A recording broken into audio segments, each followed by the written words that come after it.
Shade बनाने के लिए तेरे दास दासियों को आपने हिम्मत दिया, तंदुरुस्ती दिया, तेरा धन्यवाद।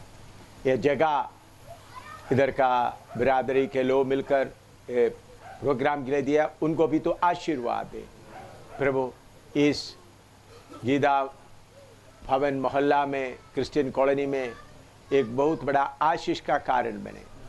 लोग इधर आकर तेरा वचन को समझें और आपको पहचाने और पाप का रास्ता छोड़कर आपके पीछे चलने के लिए मददगार बने। इसके अलावा आपका उपस्थिति होने के कारण चारों तरफ जो शैतान का अड्डा है वो टूट कर भाग जाए। तेरे उपस्थिति के कारण इस मोहल्ले में शांति का माहौल, खुशी का माहौल बने रहे। मेहनत किया सबों के लिए तेरा धन्यवाद। तेरे लाखों इधर में हर जगह में तेरे लाखों लगे रहे, सारे कॉम्पाउंड में तेरे धन्यवाद। यीशु के नाम से मांगते हैं, आमीन। इब्रानी 4:14 पढ़िएगा। इब्रानी 4:14, हिब्रू 4:14, इब्रानी 4:14।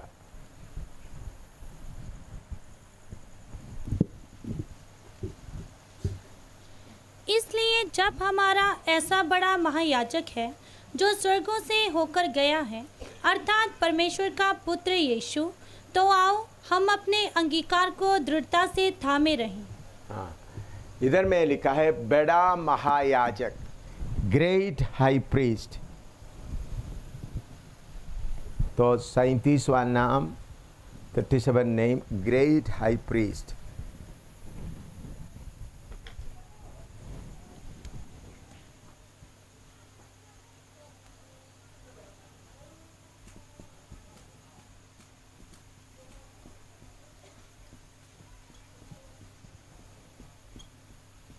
Great high priest.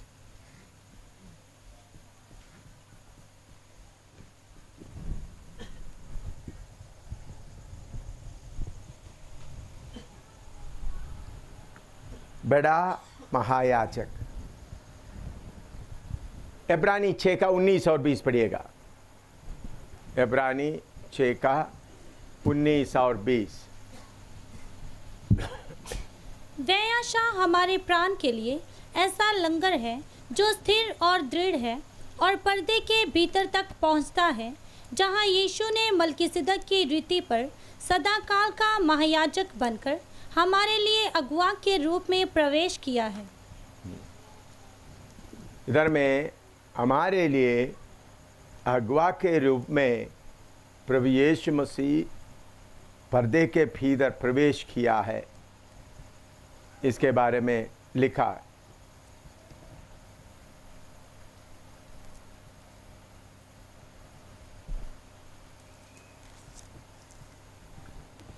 वह आशा हमारे प्राण के लिए ऐसा लंगर है जो स्थिर और दृढ़ है और पर्दे के भीतर तक पहुंचता है, जहां यीशु ने मलकीसिदक की रीति पर सदाकाल का महायाजक बनकर हमारे लिए अगुए के रूप में प्रवेश किया है।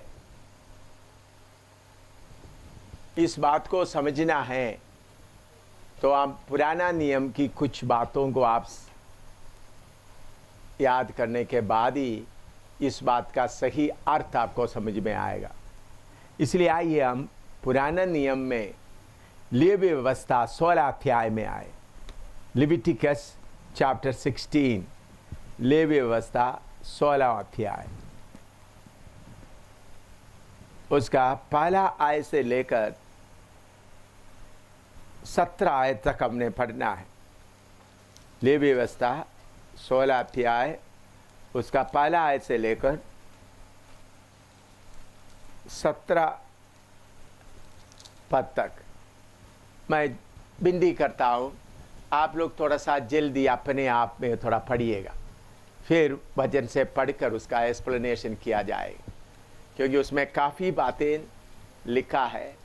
तो सब अपना बाइबल खोलकर लेवी व्यवस्था 16 अध्याय उसका 1 से 17 तक पढ़िए। Leviticus 16, 1 to 17। फिर उसके बाद मैं आपको उसका विवरण करूंगा।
इस विषय को समझने के लिए आपको मिलाप वाला तंबू के बारे में थोड़ा सा और जानकारी का ज़रूरत है। अभी हम मिलाप वाला तंबू का विषय सीखना शुरू ही किया है, काफ़ी पिछले बार भी 2 महीना सीखा। अभी हम मिलाप वाले तंबू के पर्दे के बारे में सीख रहा है। ये पर्दे प्रभु यीशु मसीह के बारे में बताता है, और इसके आगे अभी मिलाप वाला तंबू में क्या होता है उसके बारे में आप समझने से तभी महायाजक का काम आपको मालूम होगा। पहले मैंने आपको बताया मिलाप वाला तंबू, ये है असली मिलाप वाला तंबू। उसको इधर खोलकर इधर में दिखाया पर्दा हटाकर, यह पर्दा लगा है, पर्दा हटाकर मिलाप वाला तंबू में एक परम पवित्र स्थान, या अभी लिखने का नहीं, आप सुने, मोस्ट होली प्लेस या परम पवित्र स्थान। दूसरा पवित्र स्थान, ये परम पवित्र स्थान में परमेश्वर का संदूक रखा हुआ है, इसके अलावा और कुछ भी नहीं है। इधर में एक बहुत बड़ा पर्दा है। उसके बाद इस पवित्र स्थान में भिंड की मेष की रोटी है, और दीवट है, और धूप हीट है, और इसके बाद है आंगन। आंगन में औदी है और वेदी है। तो इधर में आपने जो 17 लेवी अवस्था में देखा है, उधर में साल में एक बार एक स्पेशल कार्यक्रम होता है। इस परम पवित्र स्थान में याजक को या सिर्फ महायाजक आ सकता है, ग्रेट हाई प्रीस्ट। वो महायाजक भी हर समय नहीं आ सकता, साल में एक बार, उन्होंने साल में एक बार इस महायाजक उधर आना है।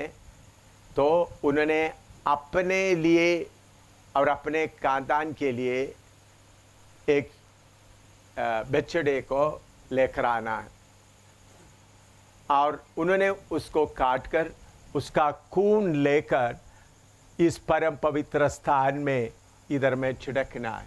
ये साल में एक बार ही होता है। प्रभु परमेश्वर क्यों छिड़किन खून मांगता है? हमारा परमेश्वर खून पीने वाला नहीं है, बल्कि जब हम पाप करते हैं, पाप कितना कठोर है, पाप करने से उसका फल क्या है, उस बात को समझाने के लिए जिन्होंने पाप करता है उन्होंने एक बकरे या भेड़ को लेके आना है, और उन्होंने अपना पाप उसके ऊपर ठहरा देना है, उसके ऊपर लाना है। फिर उसके बाद उसका गर्दन खुद काटते वक़्त वो जानवर तड़पते हैं, चिड़िया तड़पते हैं। तो पाप कितना कठोर है, कितना गंभीर है, उनका सजा कितना है, उसको समझाने के लिए ही बलि चढ़ाता है। तो आप ये नहीं सोचना कुछ देवता या कुछ शक्तियाँ खून मांगता है, इसी मुताबिक हमारा परमेश्वर खून मांगता है। नहीं, उनका खून का कोई ज़रूरत नहीं है। यह बात अच्छी तरह बलि इसलिए। और उसके बाद हमारा पिता परमेश्वर अपना पुत्र को हमारे लिए बलि चढ़ाया। तो उन्होंने खून पीने वाला नहीं, हमारे लिए अपना खून देने वाला है, बहाने वाला है। ये आप बाकी लोगों को समझाते समय में पुराना नियम कोई हिंदू या मुसलमान या सरदार भाई पढ़ते समय में देखो, आपका परमेश्वर भी खून मांगता है, तो उस समय में आपने उनको अच्छी तरह बात समझाना। तो साल में एक बार इन्होंने अपने लिए और अपने खानदान के लिए एक बछड़े को लेके आना, उसका खून लेके आना। उसके बाद फिर इसराइलियों के लिए बोला 2 बकरे को लेके आना, उसका मैं विवरण करूंगा। उसका खून काट के उसका खून इधर में लेके आना। जब इन्होंने लेके आते समय इस मिलाप वाला तंबू में कोई लोग नहीं रहना, सारे इस्राएली लोगों का पापों को प्रभु के सामने उसको ढांपने के लिए, वो पाप का सजा उन पर ना आने के लिए 2 बकरे को स्पेशल चुनकर तैयार किया जाता है। उसके बारे में अभी हम एक एक वचन के द्वारा बताएंगे। तो इधर में आप देखते समय में ये परम पवित्र स्थान में साल में एक बार सिर्फ महायाजक आता है। इधर में सफाई करने के लिए भी कोई नहीं जाता है, क्योंकि परमेश्वर का जगह है। उस परम पवित्र स्थान में प्रवेश करेगा तो मर जाएगा। इसलिए परमेश्वर कितना भयंकर है, कितना पवित्र है, उस बात को समझाने के लिए अभी भी परमेश्वर का पवित्रताई कोई कम हुआ नहीं है। वही पवित्रताई परमेश्वर का अभी भी है, वो महिमा अभी भी है। तो खून लेकर इधर आने के बारे में लिखा है। आइए हम उस वचन की ओर और ध्यान से देखेंगे क्या लिखा है। आरोन के लिए उन्होंने लेकर जाता है, उसके बारे में हम देखते हैं। उसका 5 पद 6 पद पढ़िएगा, 6 पद 6। और हारून उस पाप बलि के बछड़े को जो उसी के लिए होगा चढ़ाकर अपने और अपने घराने के लिए प्रायश्चित करे। हाँ, उन्होंने पहले अच्छी तरह आप सुनना, याजक प्रभु की सेवा करने के पहले सबसे पहले उन्होंने अपने आप को शुद्ध करना। परमेश्वर के घर में या परमेश्वर के भवन में, परम पवित्र स्थान में उन्होंने खून लेकर जाने के पहले उनके लिए एक स्पेशल तैयारी है। क्या है? प्रभु के सामने जाते समय में सबसे पहले वो खुद पवित्र बने। इससे आप क्या सीख सकता है? हम उसी परमेश्वर का सेवा करता है। आप परमेश्वर का वचन का सेवा करने के लिए जाने के पहले एक एक सेवक, एल्डर, अपने आप को शुद्ध करना बहुत जरूरी है।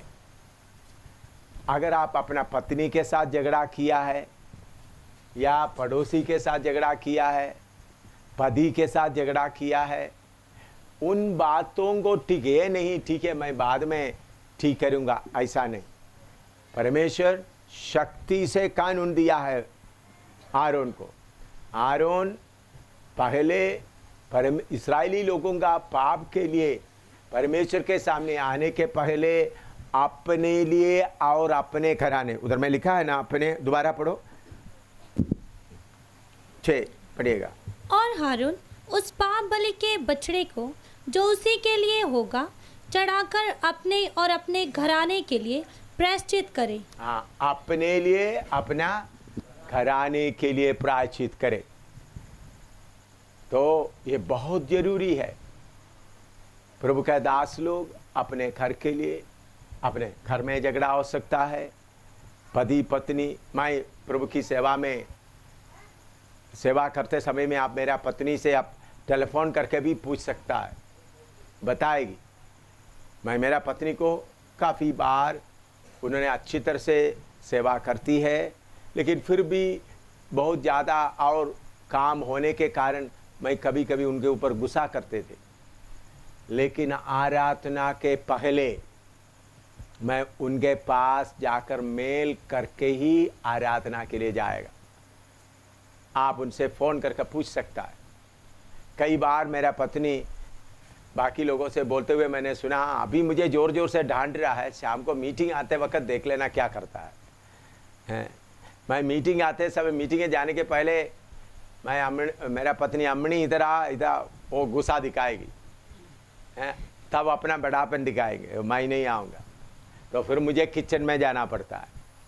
किचन में जाकर उनका कंधे में थोड़ा सा, देखो अभी इतना शक्त मत बनाओ, मुझे आराधना के लिए जाना है, माफ़ करो, आपके अंदर का गुस्सा आप पूछ सकता है। हाँ, मैं कभी गुस्सा करते वक्त तो भाई बहन लोग कोई होता तो आप देख लेना, शाम को आराधना के लिए जाते समय क्या करेगा देख लेना। क्यों?